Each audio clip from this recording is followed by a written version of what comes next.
I think it's going to be a positive overall, but it's going to mean that we have to get our houses in order fairly quickly. I think it's common sense to a great extent, and it means you really do need to worry about the consent and the opt-in of every journalist that you're going to get you, which you should anyway, but it'll be the end of what we hope, or what we used to call spray and pray. That's just not going to be worth the risk reward anymore. There are still tools you can use to do that, and hopefully they'll be GDPR certified and you can pass the responsibility down the line, but even that's vague at the moment as to who exactly will be responsible at what stage in the chain of command.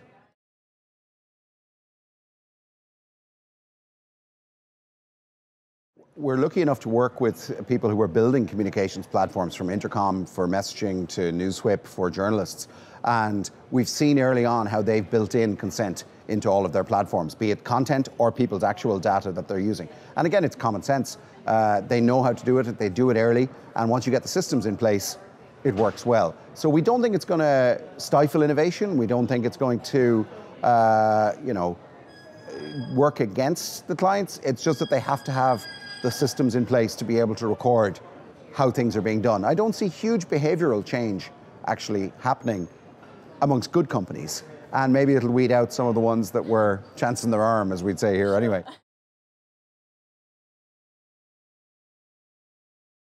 Be open, record everything, and be transparent in how you're recording that data. It's not just the data, but who accesses it, when, how you came about that data in the first place. The provenance and origin of the data becomes much more important. I like to say you should have a drink with every journalist that you send an email to, and that, then you're covered. But there's an awful lot of, as long as they're opting in and it's plenty of reasonable stages at which they can opt out with one click, then I think you've done your job to an extent. But again, we're going to have to see how it's covered country by country, and it might be implemented more strictly based on the national laws as well, and customs and practice within different countries, be it civil or common law, or how it's going to get implemented.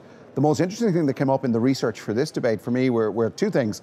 One is that e-privacy is actually probably going to impact communications professionals a lot more, and that's being debated in Europe as we speak, so we don't know how that's going to look. GDPR is almost the calm before the storm compared to some of the proposals that have been put into the e-privacy legislation.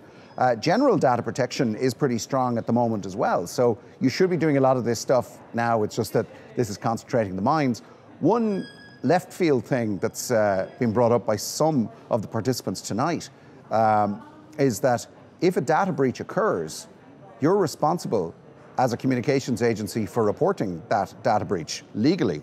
Now, it might be the case that in some cases the client wants to discuss the nature of how they can fix that data breach with you, and they mightn't be best impressed if you're the one that has to be the one reporting it. So we're going to have to see how that plays out. Well, this is the first pan-European debate we're having. Ireland is kind of the tail that wags the dog, because the Data Protection Commissioner's office is here this evening, and she obviously regulates Facebook and Google and an awful lot of the large players who are headquartered here in Dublin.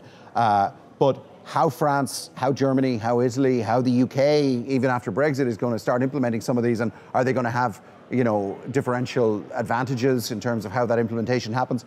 Really, I think the value here tonight and the membership of the EACD is really about finding out how the different countries are going to start implementing this based on their historical behaviour, as much as future-proofing what the legislation might force us to do.